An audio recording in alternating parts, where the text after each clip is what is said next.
हाल दिल किसको सुनाए। अल्हम्दुलिल्लाहि रब्बिल आलमीन वल आक़िबतु लिल मुत्तक़ीन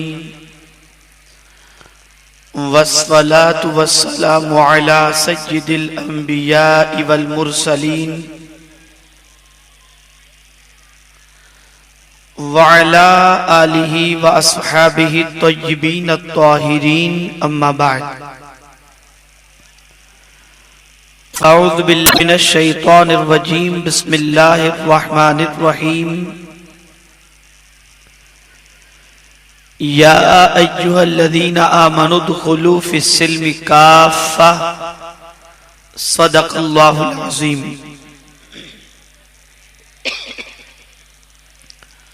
हज़रात उलमाए ज़वील एहतराम व हाज़रीन सुन्नी इज्तिमा व खातून जन्नत रज़ी अल्लाह तआला अन्हा की कनीज़ाओ, अस्सलामु अलैकुम व रहमतुल्लाहि व बरकातुहू।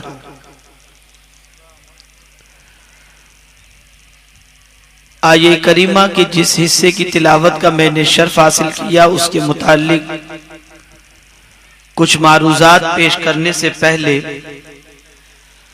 आइए हम और आप मिलकर अपने और सारी कायनात के मरकज़े अक़ीदत हुज़ूर रहमत आलम अरवाहुना फ़िदाहु सल्लल्लाहु अलैहि वसल्लम की बारगाह बेकस पनाह में जिस तरीके से मैं पढ़ा हूं, मर्द हजरात बुलंद आवाज से और औरतें आहिस्ता से दुरूद व सलाम का नजराने अक़ीदत पेश करें।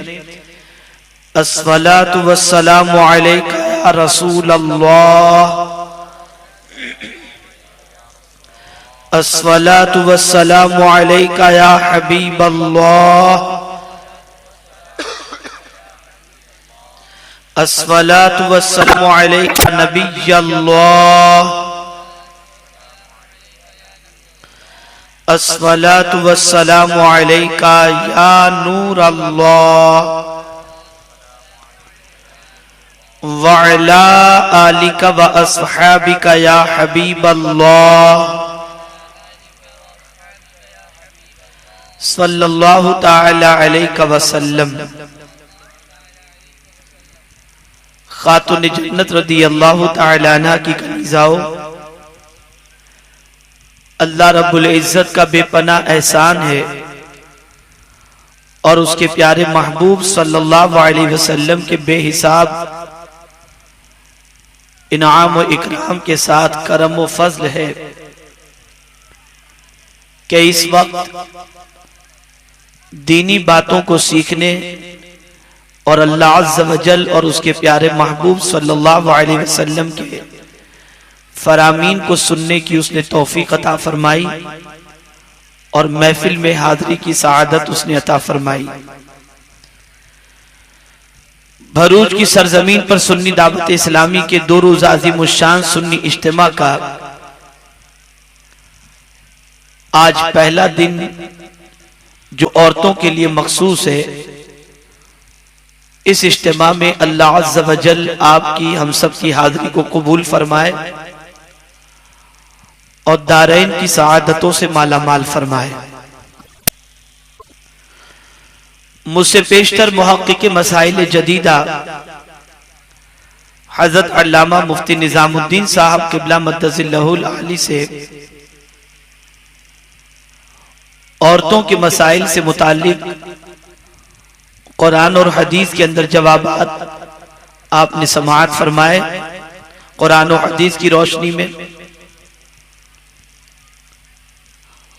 मुझे उम्मीद है कि बहुत सारी बहनों को नई मालूमात हासिल हुई होगी और उन मालूमात की रोशनी में अपनी जिंदगी को गुजारने की वो कोशिश करेंगी। सुन्नी दावत इस्लामी के इज्तिमा की गर्ज़ गायत और इनेकाद का मकसद ये है कि क़ल्ब व जिगर के अंदर मोहब्बत इस्लाम पैदा हो और वजूद पर इस्लाम की हुकूमत नाफिज हो और हमारी जिंदगी का कोई कदम भी ऐसा न उठे जो दुनिया और आखिरत में हमारे लिए नुकसान का सबब बने, तबाही का सबब बने, बर्बादी का सबब बने और जहन्नम में जाने का सबब बने। जाहिर सी बात है कि इन महफिलों में आने वाले मर्द हो या औरत, बहुत सारी बातें उनके कानों तक ऐसी पहुंचती हैं जिन पर अमल कर लेने के बाद उनकी दुनिया भी संवर जाती है और उनकी आखिरत भी संवर जाती है।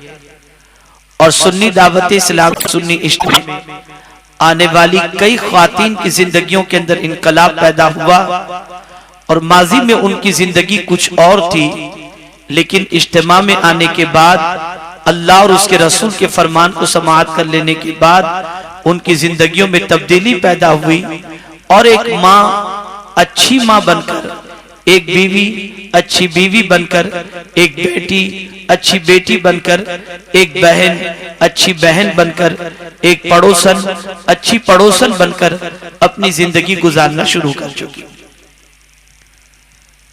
आज भी मैं इस्लामी मुआशरे के हवाले से कुछ जरूरी बातें गोश गुजार करूंगा और रसूल गिरामी वक़ार सल्लल्लाहु अलैहि वसल्लम की जिंदगी पाक की रोशनी में कुछ ऐसी बातें आपके कानों तक पहुंचाने की कोशिश करूंगा जिन पर अमल करने के बाद जहन्नम के दहकते हुए शोलों से भी बचा जा सके और सहाबियात की जिंदगी के ऊपर जिंदगी और उनके नक्शे कदम पर चलकर माबूद की बारगाह से जन्नत का परवाने हयात और मुज़्दे जाफ़िज़ा भी हासिल किया जा सके। कुरान मुक़द्दस में रब्बुल इज़्ज़त ने इरशाद फरमाया, या अय्युहल्लज़ीना आमनू दुखुलू फ़िस्सिल्मि काफ़ा, ऐ ईमान वालो इस्लाम में पूरे पूरे दाखिल हो जाओ। यहां मर्द भी मुराद हैं, औरतें भी मुराद हैं। मर्द भी इस्लाम में पूरे पूरे दाखिल हो जाएं, औरतें भी इस्लाम के अंदर पूरी पूरी दाखिल हो जाएं। ये नहीं कि जो चीज हमारे तन के लिए आसान हो और नफ्स के लिए कोई गिरा न गुजरती हो, उन चीजों को अगर दायरे इस्लाम के अंदर है तो इख्तियार किया जाए, और जिन चीजों से नफ्स के ऊपर गिरा गुजरती हो जो चीजें, और जो चीजों पर अमल करना नफ्स पर बार महसूस होता हो, उन चीजों से रूगर्दानी करके अल्लाह और उसके रसूल और इस्लाम की खिलाफ वर्जी की जाए नहीं, बल्कि होना ये चाहिए कि हुक्म रसूल आजम का हो या हुक्म खालिक कायनात का हो, वो नफ्स पर गिना भी गुजरता हो तो हमें नफ्स को नहीं देखना, हुक्म किसका है उसे देखते हुए उस पर अमल की कोशिश करनी चाहिए। मेरे प्यारे आका सल्लल्लाहु ताला अलैहि वसल्लम के प्यारे दीवानों और खातून जन्नत रज़ी अल्लाह ताला अन्हा की कनीज़ाओं, आज दुनिया यही कोशिश कर रही है कि सिर्फ रस्मी तौर पर इस्लाम पर अमल हो और हकीकी तौर पर इंसान की जिंदगी, मुसलमान की मुकम्मल जिंदगी गैर इस्लामी हो जाए, गैर सुन्नत रसूल सल्लल्लाहु अलैहि वसल्लम के खिलाफ हो जाए और रसूल आजम सल्लल्लाहु अलैहि वसल्लम के फरमुदात के खिलाफ जिंदगी गुजारते हुए दोनों जहां का खुसरान और दोनों जहां की तबाही को दावत दी जा सके। पूरी दुनिया ये कोशिश कर रही है कि औरतें इस्लाम के ahकाम की पैरवी करने की बजाय इस्लाम के ahकाम से रूगर्दानी करें, लेकिन आइए मैं आपको कहूं कि रसूल आजम सल्लल्लाहु अलैहि वसल्लम की सहाबियात जो थी, उनकी जिंदगी में अल्लाह के रसूल सल्लल्लाहु अलैहि वसल्लम की खुशी का कितना ख्याल था और इस्लाम पर अमल करने का कितना अजीम जज्बा उनके दिलों के अंदर मौजूद था। रसूल आजम सल्लल्लाहु अलैहि वसल्लम एक मर्तबा अपने साथ चंद दराहिम को लेकर के बाजार की तरफ रवाना होते हैं। मेरे आका सल्लल्लाहु अलैहि वसल्लम मदीने की एक गली से गुजरे तो मेरे आका सल्लल्लाहु अलैहि वसल्लम की नजर एक बुढ़िया खातून पर पड़ी जो बैठे हुए रो रही थी। रसूल आजम सल्लल्लाहु अलैहि वसल्लम जब जानवरों के आंसू नहीं देख सकते तो उस खातून के आंसू को सरकार कैसे देख सकते। मेरे आका सल्लल्लाहु अलैहि वसल्लम ने उस बुढ़िया से पूछा, माई क्या बात है, क्यों रो रही हो? अर्ज करती है, फिदा का उम्मी व अबी या रसूल अल्लाह सल्लल्लाहु तआला अलैहि वसल्लम, मैं अंसार औरतों के यहाँ जिंदगी गुजारती हूँ, उनकी खादिमा की हैसियत से हूँ। उन्होंने मुझे 2 दिरहम दिए थे बाजार से कुछ चीजों को खरीदने के लिए। मैं बाजार गई और जैसे ही मैं बाजार पहुंची वो दिरहम मुझसे गुम हो गए। अब मैं रो रही हूँ और अफसोस कर रही हूँ कि पलटकर अगर मैं उन अंसार औरतों के पास गई तो उनको क्या जवाब दूंगी। कहीं ऐसा न हो कि मेरी इस गलती की सजा मुझे सख्त से सख्त तरीन मिले। आकाए कायनात सल्लल्लाहु अलैहि वसल्लम ने उस बुढ़िया की बातें समाअत फरमाई और सरकारे मदीना सल्लल्लाहु अलैहि वसल्लम ने अपने पास से 2 दिरहम निकाले, उस बुढ़िया खातून को दिए और इरशाद फरमाया, जो चीजें बाजार से लेने के लिए तुमसे कहा गया है वो बाजार से खरीदो और जाकर के फिर उनके वहां वो चीजें पहुंचा दो। वो खातून खुशी खुशी लेती है, सरकारे मदीना सल्लल्लाहु अलैहि वसल्लम को दुआएं देती है और फिर चल निकलती है। अल्लाह के रसूल सल्लल्लाहु तआला अलैहि वसल्लम मदीने की गली से फिर एक मदीने में एक गली के करीब से फिर गुजरे तो क्या देखते हैं, एक शख्स वहां पर मौजूद है। सरकारे मदीना सल्लल्लाहु तआला अलैहि वसल्लम मदीने की गलियों में एक दुकान के पास से पहुंचे। एक जगह से सरकार सल्लल्लाहु अलैहि वसल्लम ने कमीज खरीदी और फिर कमीज खरीद कर जब पलटे तो एक शख्स तो सरकार सल्लल्लाहु अलैहि वसल्लम ने देखा जिसके जिस्म पर सिर्फ तहबंद मौजूद था, इसके अलावा कोई चीज न थी। और वो शख्स ये सदा लगा रहा था, जो मुझे कमीज पहनाएगा अल्लाह उसे जन्नत का लिबास पहनाएगा। आकाए कायनात सल्लल्लाहु अलैहि वसल्लम उस गदा और उस सदा लगाने वाले के पास रुकते हैं। उसकी आवाज को दोबारा सरकार ने समाअत फरमाया और फिर वो शख्स ये कह रहा था, जो मुझे कमीज पहनाएगा अल्लाह उसे जन्नत का लिबास अता फरमाएगा। सरकार मदीना सल्लल्लाहु अलैहि वसल्लम ने जो नया कमीज खरीदा था वो उस शख्स के सुपुर्द कर दिया। अल्लाह के रसूल सल्लल्लाहु अलैहि वसल्लम उसे वो कमीज देकर जैसे ही आगे बढ़ते हैं, कुछ फासला सरकार सल्लल्लाहु अलैहि वसल्लम ने तय किया। फिर सरकार सल्लल्लाहु अलैहि वसल्लम ने मदीने की एक गली के अंदर उसी बुढ़िया को देखा, जो बुढ़िया इससे पहले 2 दिरहम ले चुकी थी। वो बैठी है, रो रही है, गिरियोजारी कर रही है। आकाए कायनात सल्लल्लाहु अलैहि वसल्लम ने उस बुढ़िया से सवाल किया, माई अब क्यों रो रही हो, क्या बात है। अर्ज करती है, ए मोहम्मद सल्लल्लाहु अलैहि वसल्लम, मैं तुम्हें क्या बताऊं कि मैं जो है तुमसे 2 दिरहम लेकर मैंने चीजें तो खरीद ली, लेकिन ताखीर काफी हो चुकी है। डर रही हूं कि मैं उनके घर तक पहुंचूंगी, मेरी मालिकन के घर तक पहुंचूंगी, उन अंसार खातिन के घरों तक पहुंचूंगी, तो कहीं ऐसा न हो कि मेरी ताखीर की मुझे सजा मिले।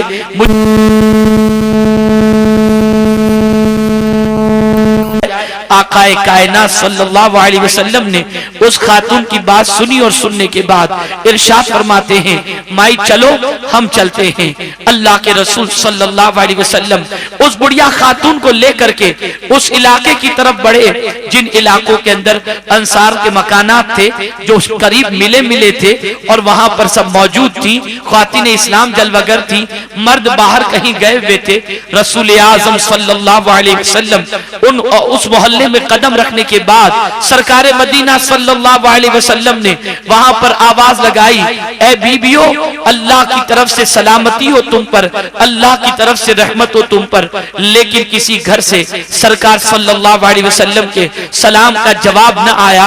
रसूल आजम सल्लल्लाहु तआला अलैहि वसल्लम दोबारा उन बीबियों को, उन खातिन इस्लाम को सलाम पेश करते हैं, रहमत और बरकत की दुआएं करते हैं, लेकिन दोबारा भी अंदर से जवाब न आया। तीसरी मर्तबा रसूल आजम सल्लल्लाहु अलैहि वसल्लम ने जब सलाम पेश किया और बरकत और रहमत की दुआएं की, तो मदीने मुनव्वरा के उस मोहल्ले में बसने वाली औरतों के घरों से बैक आवाज जवाब आता है, या रसूल अल्लाह सल्लल्लाहु अलैहि वसल्लम, आप पर भी अल्लाह की तरफ से सलाम और रहमत और बरकत हो। सरकारे मदीना सल्लल्लाहु अलैहि वसल्लम ने इरशाद फरमाया, ऐ बीबियों ये बताओ, इससे पहले जब मैंने आवाज लगाई और सलाम पेश किया तो क्या तुमने सुना नहीं था? बैक जबान औरतों ने कहा, फिदा का उम्मी व अबी या रसूल अल्लाह सल्लल्लाहु तआला अलैहि वसल्लम, हमने पहली मर्तबा भी आवाज सुनी, दोबारा भी आवाज सुनी और तीसरी मर्तबा सुनने के बाद हमने जवाब इसलिए दिया कि आप सलामती और बरकत और रहमत की दुआ कर रहे थे। हमने अपने बच्चों को अलर्ट कर दिया था, उन्हें चौकन्ना कर दिया था कि देखो ये वो दुआएं दे रहे हैं जिनकी दुआएं कभी मौला रद्द नहीं फरमाता। ये बरकतों की दुआएं उनकी ज़बान से निकल रही हैं, जिनकी ज़बान से जो दुआएं निकल जाएं अल्लाह उसे कबूल फरमाता है। या रसूल अल्लाह सल्लल्लाहु तआला अलैहि वसल्लम, हमने पहली बार जवाब इसलिए न दिया ताकि 3 मर्तबा आप यकीनन हम पर सलामती और बरकतों की दुआ करेंगे और आपकी दुआओं के सदक़ों तुफैल अल्लाह हमारे ऊपर सलामती को नाजिल फरमाएगा, बरकतों को नाजिल फरमाएगा, रहमतों को नाजिल फरमाएगा। फिर उसके बाद उन खातिन ने सरकार की बारगाह में मारूजा पेश किया, फिदा का उम्मी व अबी या रसूल अल्लाह सल्लल्लाहु तआला अलैहि वसल्लम, ज़हमत फरमाने की वजह क्या है?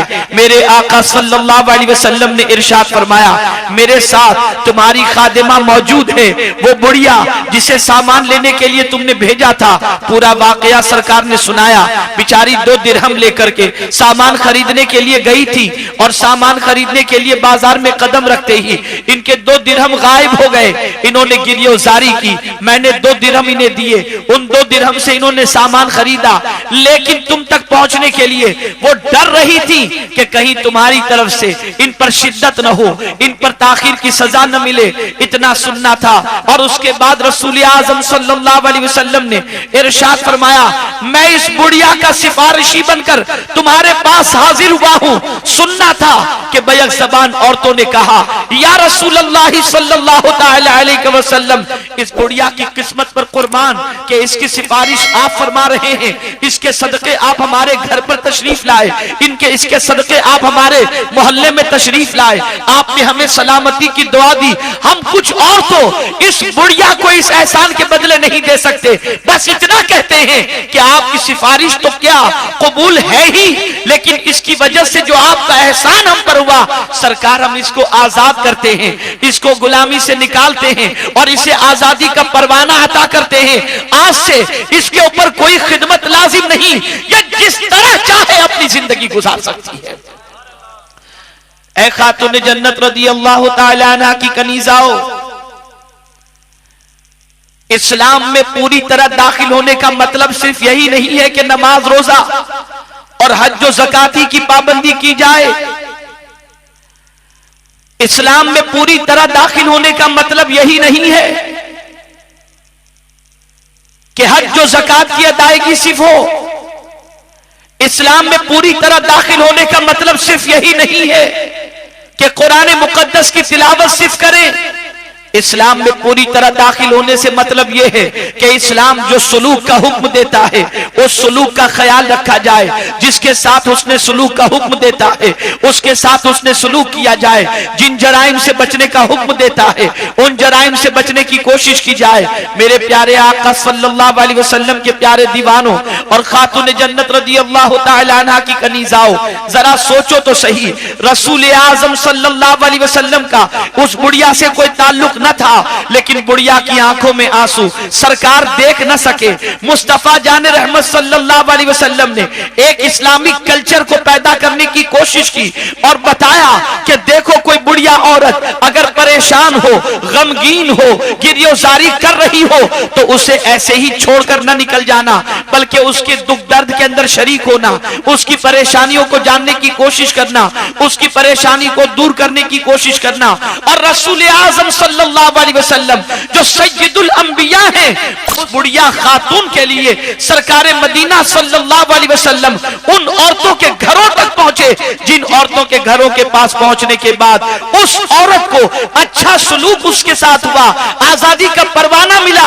और उन बीबियों पर, उन सहाबियात की अजमतों पर कुर्बान जाइए कि रसूल आजम सल्लल्लाहु अलैहि वसल्लम का फरमान पाते ही उन्होंने उन्होंने ये न देखा कि उसने जुर्म कौन सा किया है, उसने गलती कौन सी की है, उसने ताखीर क्यों की। या जाहिर सी बात है कि किसी काम वाली को रखा जाए और कोई चीज मार्केट में लेने के लिए उसे भेजा जाए, आने में ताखीर होगी, खाना पकने में ताखीर होगी, बच्चों के भूख का मामला होगा। ऐसा मामला उस औरत के साथ भी तो हुआ होगा। वो भी चीजें लेने के लिए गई थी, आने में ताखीर हुई। होना तो ये चाहिए था कि उस बुढ़िया को वो ताना देती, उस बुढ़िया के हवाले से कुछ अल्फाज इस्तेमाल करती, लेकिन नहीं, उस बुढ़िया की सिफारिश हुजूर ने फरमाई तो औरतों ने फौरन सरकार की सिफारिश कबूल भी फरमा ली। और ये न देखा कि आने वाली काम वाली है, खादिमा है, ये देखा कि सुलूक मुस्तफा ने किया है और हुक्म मुस्तफा जाने रहमत ने उसके साथ अच्छा करने का हुक्म दिया। इसलिए फौरन हुक्म मानकर उन औरत के साथ उसने हुस्ने सुलूक का उन लोगों ने मुजाहिरा पेश किया।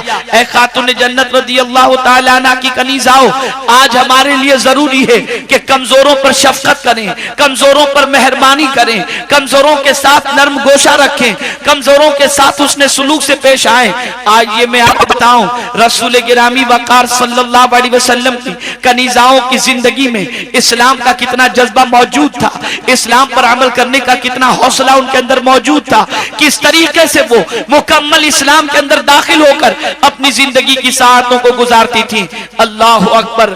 आज अगर किसी औरत का मामला ये हो कि अल्लाह उसे हुस्न अता फरमा दे, अल्लाह अज़्ज़ व जल्ल कीमती लिबास अता फरमा दे, अल्लाह अज़्ज़ व जल्ल बेहतरीन शौहर अता फरमा दे, अल्लाह अज़्ज़ व जल्ल बेहतरीन महल अता फरमा दे, उसके पांव जमीन पर नहीं रहते, वो उड़ने लगती है, उसके मिजाज में फर्क पैदा हो जाता है, तकब्बुर उसकी अदाओं से छलकता दिखाई देता है। लेकिन आओ मैं तुम्हें बताऊं, हजरत मालिक बिन दीनार रज़ी अल्लाह तआला अन्हु का एक वाकया बगौर समाअत फरमाएं और उसके बाद अपनी जिंदगी के बारे में गौर करने की कोशिश करें।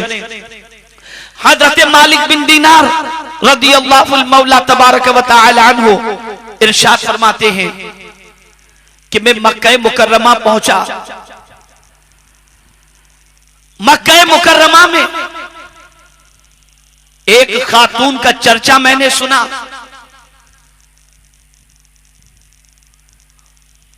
उस खातून के हवाले से मक्का के बाशिंदा लोग, मक्के के बाशिंदे ये कहा करते और औरतों में ये तस्करा होता कि उस औरत को अल्लाह ने आंखें बड़ी खूबसूरत अता फरमाई है। मक्का की औरतें उस औरत की खूबसूरत आंखों को देखने के लिए उसके घर पर जाया करती।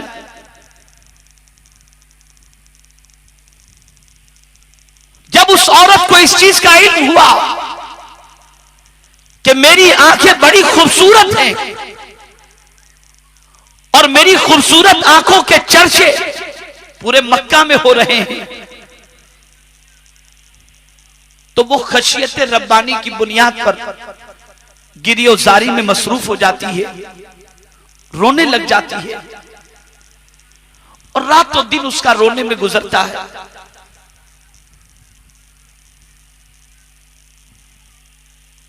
रोते रोते उसकी हालत ऐसी हो गई कि आंखों में जो कशिश थी वो कशिश भी खत्म हो गई। मक्का में बसने वाली औरतों ने उस खातून से कहा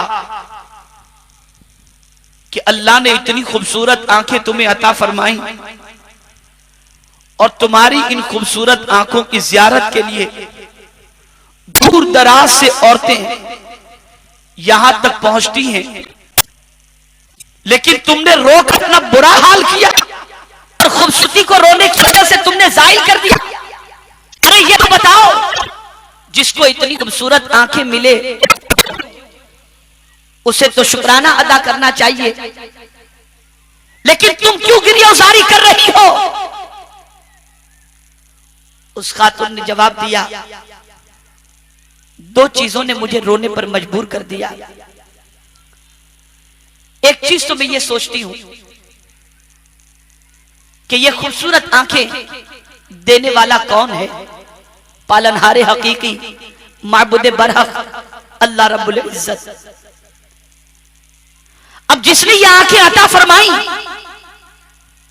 अगर मैंने इन आंखों का सही इस्तेमाल किया तो कल बरोज़े क़यामत मेरा मौला इन आंखों से भी खूबसूरत आंखें मुझे जन्नत में अता फरमाएगा।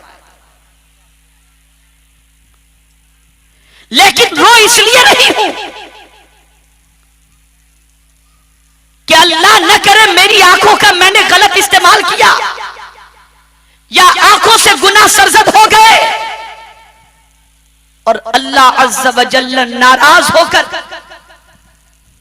मुझे और मेरी आंखों को जहन्नम के दहकते हुए शोलों के अंदर दाखिल कर दिया तो ये खूबसूरत आंखें मेरी किस काम की। बस यही तसव्वुर मुझे रुला रहा है कि इन आंखों के साथ मैं जन्नत में जाऊंगी या इन आंखों के साथ मैं जाऊंगी। हजरत मालिक बिन दीनार रज़ियल्लाहु मौला तबारक व तआला अन्हु इरशाद फरमाते हैं कि उस खातून ने जब औरतों को ये जुमला कहा तो औरतों की आंखों से आंसू थमने का नाम नहीं लेते थे, वो गिरियोजारी में मसरूफ हो गई और एक इस्लामी फिक्र उनके दिलो दिमाग के अंदर रोशन हुई कि आदमी उस वक्त तक अपने आप को कामयाब न समझे जब तक कि वो इस दुनिया से ईमान लेकर के न जाए और ईमान के साथ उसकी रुखसती न हो, दुनिया से कुछ न हो। इसलिए कि मेरे प्यारे आका सल्लल्लाहु अलैहि वसल्लम के प्यारे दीवानों, हुस्न मौजूद है, जमाल मौजूद है, खूबसूरती मौजूद है, शौहर मौजूद है, आसाइश के सामान मौजूद हैं, लेकिन नहीं मालूम कि ये सारी चीजों की वजह से अल्लाह जन्नत अता फरमाएगा या गुनाहों की वजह से अल्लाह दोज़ख अता फरमाएगा। आज हमारी बहनों के मिजाज में कितना बड़ा फर्क आ गया। अगर इंग्लैंड की वीजा लग गई, शादी वहां तय हो गई, मिजाज बदल गया, अंदाज बदल गए, खूबसूरती अल्लाह ने अता कर दी, गलत उसका इस्तेमाल शुरू हो गया, दौलत उसके पास आ गई, गलत इस्तेमाल शुरू हो गया। अल्लाह अज़्ज़ा व जल्ल ने कोई खूबी अता कर दी, उन खूबियों का मिसयूज हो गया। लेकिन वो औरत जिसकी आंखों को देखने के लिए मक्के की औरतें आती थी, उसके दिल में तो अल्लाह का इतना था कि अगर वो जहन्नम का ईंधन थी तो परवरदिगार के इन आंखों को, इन आंखों की वजह से जो आंख गुनाहों की वजह से जहन्नम के अंदर डाल दी जाए, ऐसी आंख इस काम की होंगी। इसके पल्ला इस्लामी फिक्र ये है, इस्लामी सोच ये है कि अल्लाह की नेमतों को अगर मिल जाए तो उसकी सही कद्र करनी चाहिए, उसके कानून के मुताबिक, उसके इरशाद के मुताबिक, उसके फरमान के मुताबिक आंखों का इस्तेमाल होना चाहिए, वजूद का इस्तेमाल होना चाहिए, जिंदगी का इस्तेमाल होना चाहिए, वरना माबूद बरहक की बारगाह के अंदर सख्त तरीन पेशी होगी, उस वक्त दुनिया की कोई ताकत बचा न सकेगी।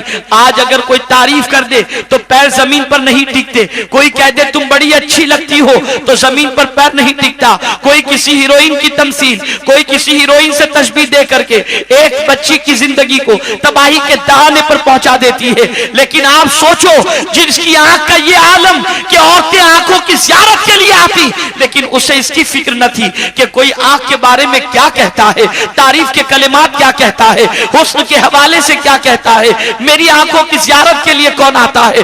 उसे फिक्र थी तो बस एक चीज की, और वो उसकी फिक्र आखिरत के कयामत में मेरा मौला मुझे कहां रखेगा, जन्नत में रखेगा या दोज़ख में रखेगा। यह है इस्लामी कल्चर, यह है इस्लामी तहजीब, यह है इस्लामी कानून कि दुनिया में रहते हुए कोई औरत उस वक्त तक इत्मीनान की सांस नहीं ले सकती जब तक कि उसे ये यकीन न हो जाए कि मौला उसके हवाले से क्या फैसला फरमाने वाला है, और ये फैसला मरने के बाद ही होगा। पूरी जिंदगी उसे यही फिक्र दामन में समाये रखनी चाहिए कि अल्लाह ईमान पर खातिमा फरमाए, हुस्न भी उसका दिया हुआ है, जब वो चाहे ले सकता है, जब वो चाहे अता फरमा सकता है। आज यही इस्लामी फिक्र का फुकदान औरतों में दिखाई देता है। और बड़ी मादरत के साथ अर्ज करूंगा कि अब पिक्चरों के नाम से लेकर सीरियलों की इब्तिदा तक हर चीज के अंदर गैर इस्लामी तो अपनी जगह पर, बल्कि कुफ्र और शिर्क के रास्ते पर ले जाने की कोशिश की जा रही है। पहले गानों के बोल कुफरिया होते, जिसे गुनगुनाने के बाद आदमी इस्लाम से निकल जाए, लेकिन अब तो शायद ही मुसलमान का कोई घर ऐसा हो जहां पर लोग रोजाना बूतों की पूजा न देख रहे हों या उनके घरों के अंदर भजन न होते हों।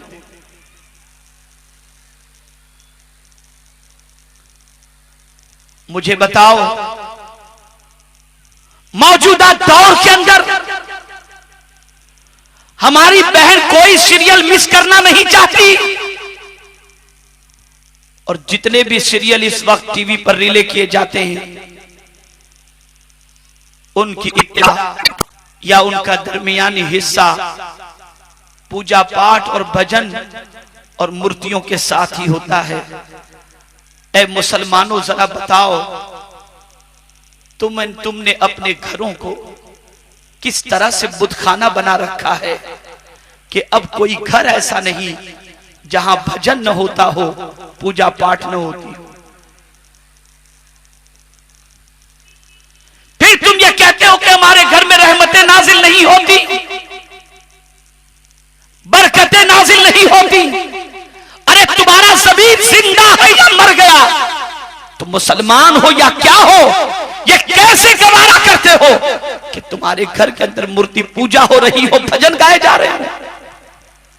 उन सीरियलों को देखकर तुम तफरीह और इंटरटेनमेंट करना चाहते हो, जिन सीरियलों की वजह से और जिन पिक्चरों की वजह से जहन्नम के दहकते हुए शोले तुम्हारा इंतजार कर रहे हो।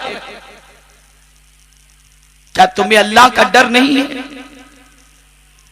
क्या मुस्तफा जान रहमत सल्लल्लाहु अलैहि वसल्लम की मोहब्बत किसी हद तक भी दिल के अंदर मौजूद नहीं? क्या इन चीजों को नहीं देखकर तुम्हारा कोई दुनियावी नुकसान होगा? कुरान तो खोलते नहीं, दीनी बातें तो सीखने का जज्बा नहीं, शाम होते ही टीवी के सीरियल के लिए औरतें इस तरह से बैठ जाती हैं। कैसा महसूस होता है कि गोया ये चीज छूट जाएगी तो इनका बहुत बड़ा नुकसान हो जाएगा। अब पिक्चरों के नाम से लेकर पिक्चरों के गानों तक इतने खुले आम कुफरिया आ चुके कि अभी 3 रोज पहले या 4 रोज पहले एक शादी में हम हाजिर हुए। हम 3rd फ्लोर पर थे। ग्राउंड फ्लोर पर छोटे छोटे बच्चे, मुस्लिम बच्चे, उसी पिक्चर के गानों का बोल, गानों के जुमले बुलंद बुलंद आवाज से सुना रहे थे, गा रहे थे। जी चाह रहा था कि नीचे उतरकर उन बच्चों के माँ बाप को बुलाया जाए और उन्हें सख्त से सख्त सजा दी जाए और उन बच्चों को समझाने की कोशिश की जाए। कितने ताज्जुब की बात है कि अब बच्चों को अज़ान के कलिमात तो याद नहीं है। इन सारी चीजें बच्चों को, ये सारी चीजें बच्चों को याद हो गई और बच्चे गुनगुनाते हैं तो माँ बाप का ज़मीर जिंदा तक नहीं होता, उन्हें एहसास तक नहीं होता। अरे अच्छी तरीके से याद रखो, ये नन्हे बच्चे हैं, जो सिखाओगे यही इनके दिलो दिमाग के अंदर महफूज होगा। कहीं ऐसा न हो कि ये कलिमात सीखने के बाद जो आज बच्चे गुनगुना रहे हैं ये तो परेशान हो और इनकी वजह से तुम्हें भी जहन्नम के दहकते झोलों में जाना पड़े।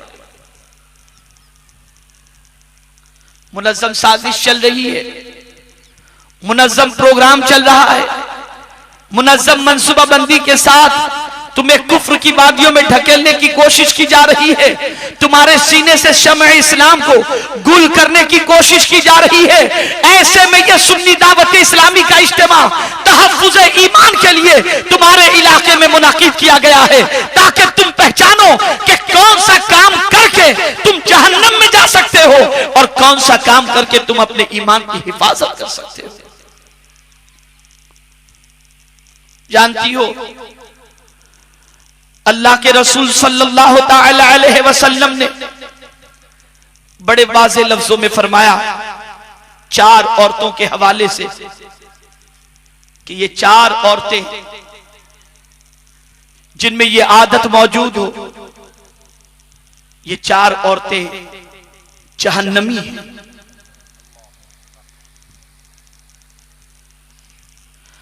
अल्लाह के रसूल सल्लल्लाहु ताला अलैहि वसल्लम ने इरशाद फरमाया,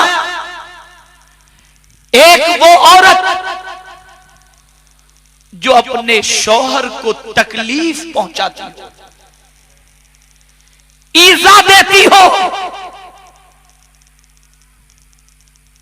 शौहर को तकलीफ या ईजा देने से क्या मतलब?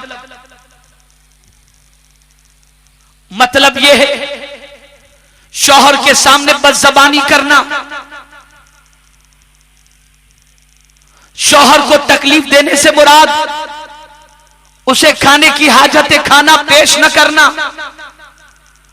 शौहर को तकलीफ देने से मुराद जिन लोगों से मिलने से शौहर का दिल टूटता हो उनसे मुलाकात करना, शौहर को तकलीफ देने से मुराद शौहर जो हुक्म दे उसकी हुक्मदुली करना। अगर आज मुआशरे में देखा जाए, आज औरतों की जिंदगी का जायजा लिया जाए, तो घर घर ये चीज नजर आएगी कि मुख्तलिफ बहानों से, मुख्तलिफ तरीके से, मुख्तलिफ अंदाज से औरतें अपने शौहरों को तकलीफ देती हैं। औरतें कहती हैं शौहर रात को घर पे जल्दी नहीं आते।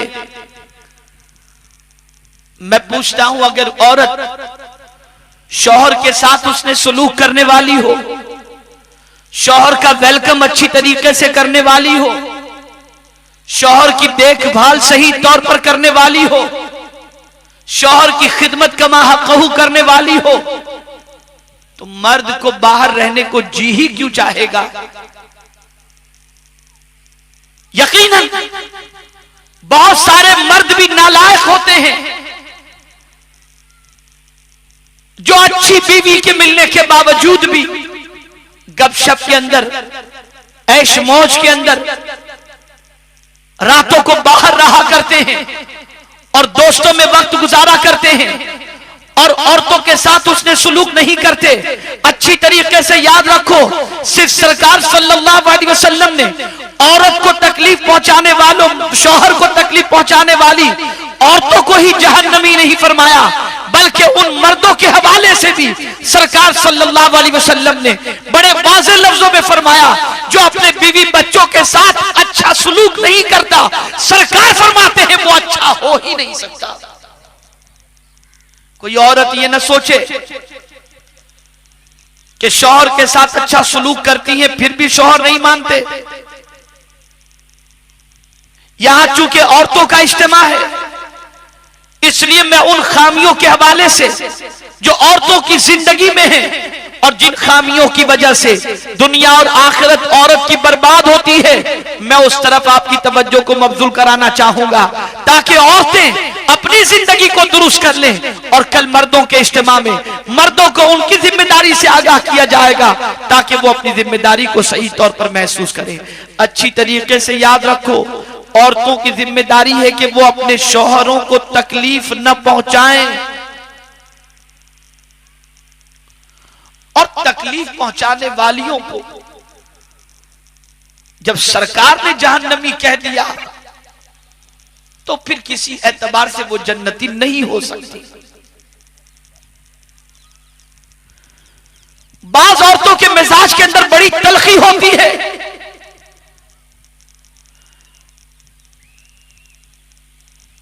बड़ी कड़वाहट उनकी जबान में होती है। शौहर घर आया तो चेहरा बनाए बैठना, शौहर के घर पर आते ही घर के कामों में मसरूफ हो जाना, शौहर के घर में आते ही बीमार बनकर के लेट जाना और शौहर घर से निकले तो तैयार होकर शॉपिंग के लिए निकल जाना। ये सारी चीजें वो हैं जो शौहर को तकलीफ पहुंचाती है। इसीलिए फरमाया गया कि शौहर जब घर में आने वाला हो उसके आने के वक्त से पहले तुम अपने शौहर के लिए बनाओ श्रृंगार करो, अच्छी तरह से उसके इस्तकबाल के लिए तैयार हो जाओ और मुस्कुराते हुए अपने शौहर का वेलकम करो। अगर शौहर ने घर में कदम रखा और तुम मुस्कुराते हुए उसका इस्तकबाल किए, तुम्हारा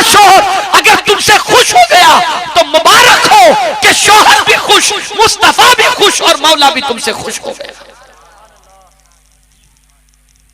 इसलिए जरूरत इस चीज की है कि शौहरों को तकलीफ देने से परहेज करें, शौहरों को अजियत देने से गुरेज करें, शौहर की अंदरूनी तमन्नाओं का जायजा लें कि शौहर को क्या चीज अच्छी लगती है। बहुत सारे शौहर होते हैं जिन्हें कपड़ों में कुछ रंग पसंद होते हैं, जिन्हें खाने में कोई चीज पसंद होती है, जिन्हें घर में सलीके की चीजें जगह पर मौजूद हो वो अच्छा लगता है। तो एक औरत की जिम्मेदारी है कि हर मुमकिन वो कोशिश करे कि उसका शौहर उससे खुश रहे।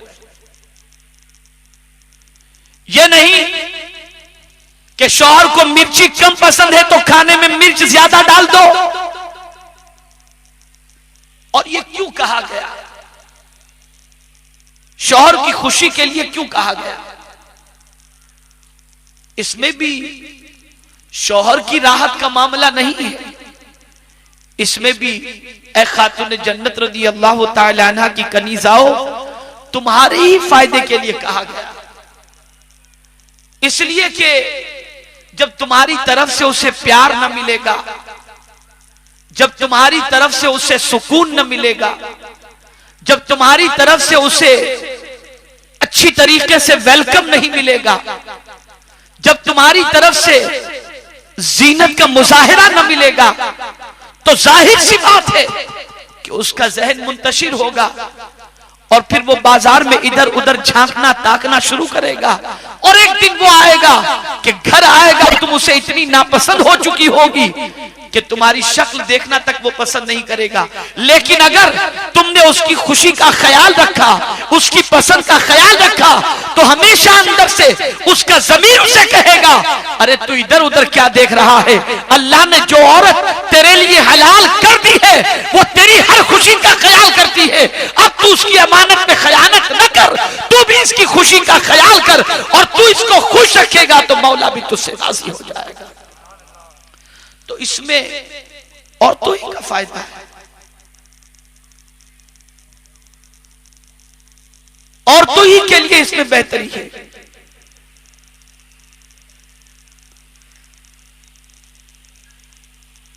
तो औरत को चाहिए कि किसी जाविये से भी, किसी एंगल से भी वो अपने शौहर को तकलीफ न पहुंचाए। और हमने ये देखा है और बुजुर्गों से सुना भी है कि वफा शियार औरत और खिदमत गुजार औरत और शौहर को न सताने वाली औरत दुनिया और आखिरत के अंदर बड़ी मुतमईन रहेगी और अल्लाह अज़्ज़ा व जल्ल की नुसरत और हिमायत उस औरत के साथ हमेशा रहेगी।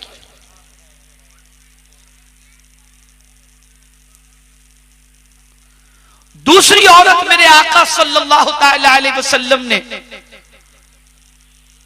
जो जहन्नमियों के हवाले से सरकार ने फरमाया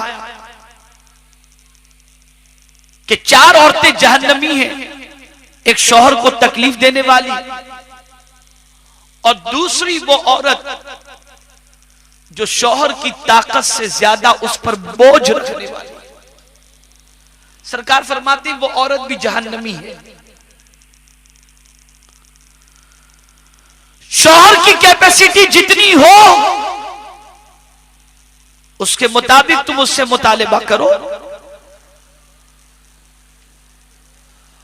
और शौहर जितना कमा कर लाए उस पर कनात करो। ऐसा न हो कि शौहर पर उसकी ताकत से ज्यादा बोझ रखो और शौहर उस ताकत से ज्यादा बोझ की बुनियाद पर तुमसे भी नफरत करने लग जाए, खुद से भी नफरत करने लग जाए और फिर हराम रास्तों की तरफ कदम बढ़ाए। अरे इतना तो सोचो, जो सारी कायनात के मालिको मुख्तार बनाकर इस फर्शे गीती पर भेजे गए, उस रसूल आजम सल्लल्लाहु अलैहि वसल्लम की बेटी सैयदतुन निसा खातून जन्नत फातिमा ज़हरा रदियल्लाहु ताला अन्हा, जिनका निकाह मौला अली से मेरे सरकार ने फरमा दिया। तारीख उठाकर देखो, कभी मौला अली से उन्होंने ये मुतालिबा किया ही नहीं कि मुझे ये ला करके दो। जो कुछ मौला अली अता कर देते थे, पूरी जिंदगी उस पर कनाअत करते उन्होंने गुजार दी।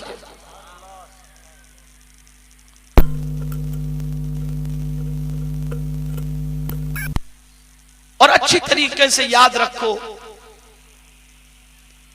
कि बागैरत जो मर्द होता है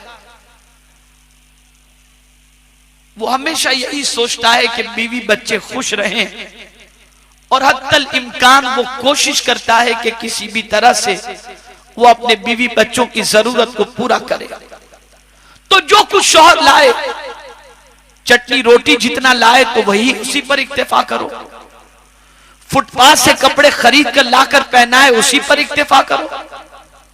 किसी के महल और शोरूम के कपड़े देख करके और किसी के पास कीमती जेवरात देख करके, ये नहीं कि फला के शौहर को देखो, वो भी मर्द है और तुम भी मर्द हो, उसको देखो और तुम देखो, ये नहीं कहना चाहिए। अगर किसी औरत ने इस तरह से शौहर को ताना दिया और उसने शौहर की जरूरत से ज्यादा और ताकत से ज्यादा शौहर पर मुतालिबे का बोझ रखा, तो वो कुछ भी हो सकती है, जन्नती नहीं हो सकती कि मुस्तफा प्यारे सल्लल्लाहु अलैहि वसल्लम ने ऐसी औरत को जहन्नमी फरमाया।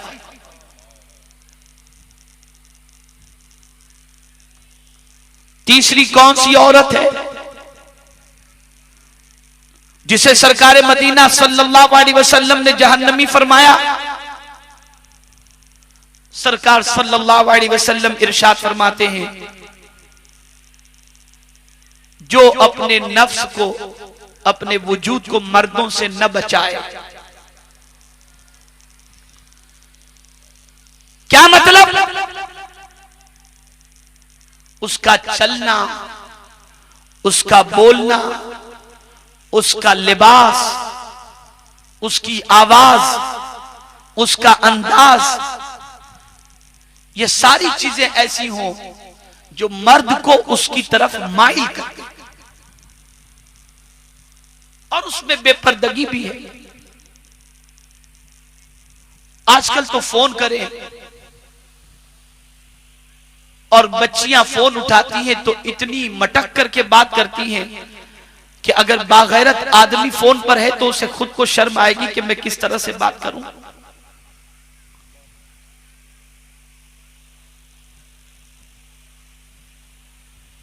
अब हर जगह ये सिचुएशन, लिबास तो ऐसे ही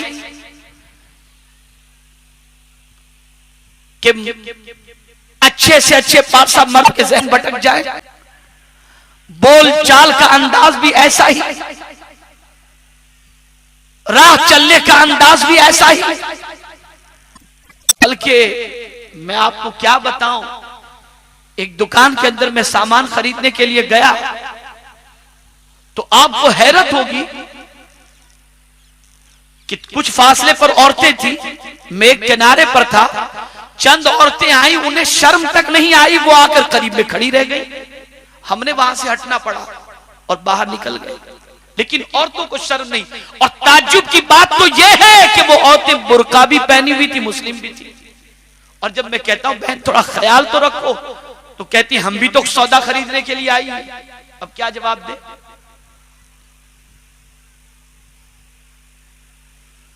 जिन औरतों का ऐसा मिजाज बने कि वो अपने वजूद को मर्दों से न बचाएं, वो जहन्नम से नहीं बच सकती, जहन्नम ही उनका ठिकाना है।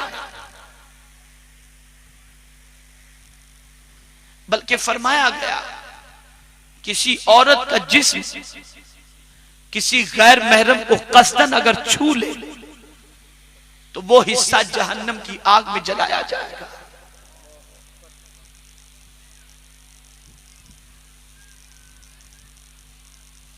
तो जो औरत अपने नफ्स को मर्दों से न बचाए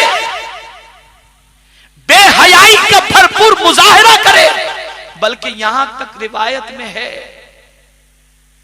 कि अगर वो अच्छे लिबास पहनकर इस नियत से निकली कि मैं रास्ते से गुजरूंगी या शादी के फंक्शन में जाऊंगी, तो मेरे ड्रेस को देख करके, मेरे परफ्यूम की खुशबू को सूंघ करके, मेरे खूबसूरत बालों को कटे हुए देख करके मर्दों की और नौजवानों की तवज्जो मुझ पर हो और सबके सामने मैं अच्छी लगूं और सबकी नजरें मुझ पर हो, फरमाया गया उस औरत का ठिकाना भी जहन्नम है। जो ऐसी तमन्नाएं दिल में रखती हैं, और मौत तो बरहक है, मौत से कोई नहीं बच सकता और न कोई बचा सकता। तो मरने के बाद अगर जहन्नम के दहकते हुए शोलों में नहीं जाना, तो खुदारा मर्दों को अपनी तरफ माइल करने वाली चीजों से बचो, बेहयाई से बचो, बुराई से बचो। और मेरे प्यारे आका सल्लल्लाहु अलैहि वसल्लम के प्यारे दीवानों, चौथी जो औरत के बारे में सरकार ने फरमाया, बहुत अच्छी तरीके से उसे समाअत फरमाएं। अल्लाह के रसूल सल्लल्लाहु अलैहि वसल्लम ने इरशाद फरमाया, खाना पीना और सोना,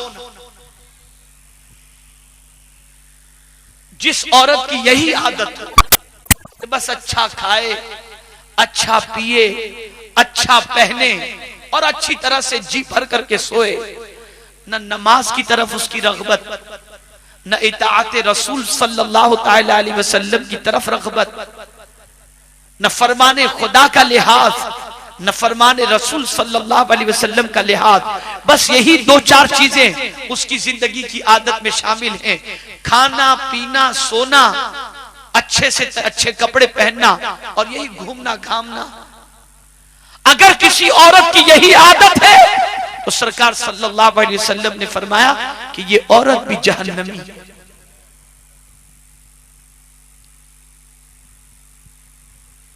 एक जमाना तो यह था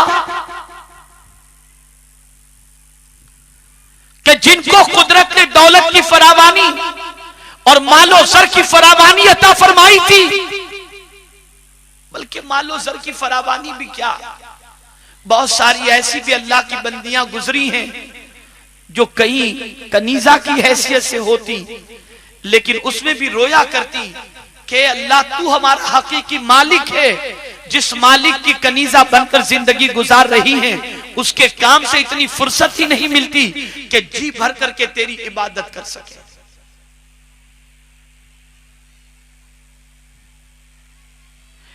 लेकिन वो औरत जिसको कुदरत ने माल भी दे दिया, उसे बेफिक्री अता फरमा दी, उस औरत को चाहिए कि जिंदगी का मकसद खाना पीना पहनना ओढ़ना और सोना ही न बनाए, अल्लाह सारी राहतें अता फरमाए तो वो अपनी उस जिंदगी में जो राहत की है, उस राहत की जिंदगी में से वक्त निकाले, नमाज का वक्त हो नमाज अदा करे, तिलावत करे, इबादत करे, रियाजत करे। अगर उसने खाने पीने और आराम के साथ साथ इन चीजों को अपना लिया और इसकी तरफ भी अपनी तवज्जो को मबजूल कर ली, तो अल्लाह के फजल से मौला उसे दुनिया में भी आराम और आखिरत में भी आराम अता फरमाएगा। लेकिन अगर दो तीन काम वालियां हैं, सब कुछ वो करती हैं और ये रात देर तक टीवी पिक्चर सीरियल देख करके सोना, सुबह आराम से उठना, बेड टी और नाश्ता हार में घूमने के लिए निकल पड़े, या उसके घर इसके घर, उससे मिलने, न नमाज का ठिकाना, न रोजे का ठिकाना, न तिलावत का ठिकाना, न खुदा और उसके रसूल के इरशाद का ख्याल, कुछ भी नहीं। ऐसी औरत के बारे में हमारी कौम की दूसरी औरतें ये कहती हैं कितनी खुशहाल, इसको कोई टेंशन ही नहीं। कहती है हमारी बहुत सारी औरतें जो बेचारी परेशान होती है, कहती है देखो अल्लाह ने कितनी अच्छी जिंदगी अता फरमाई है कोई टेंशन खाना पीना घूमने के अलावा।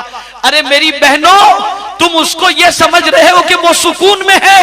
हाँ, अगर वो इबादत के वक्त इबादत करती है, रियाजत के वक्त रियाजत भी करती है, तो वो सुकून में है। लेकिन सिर्फ खा पी कर घूमना घामना ही उसकी जिंदगी है, तो तुमको जाहिर में ये सुकून लग रहा है, और मुस्तफा के फरमान की रोशनी में वो औरत जहन्नमी है।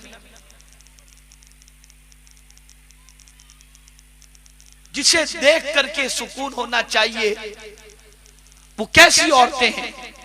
तो फरमाया गया, अगर तुम किसी को कसरत से सजदा करते देखो, कसरत से तिलावत करते देखो, कसरत से अल्लाह और उसके रसूल की इताअत करते देखो, तो अल्लाह की बारगाह में दुआ करो कि मौला ऐसी जिंदगी हमें भी अता फरमा।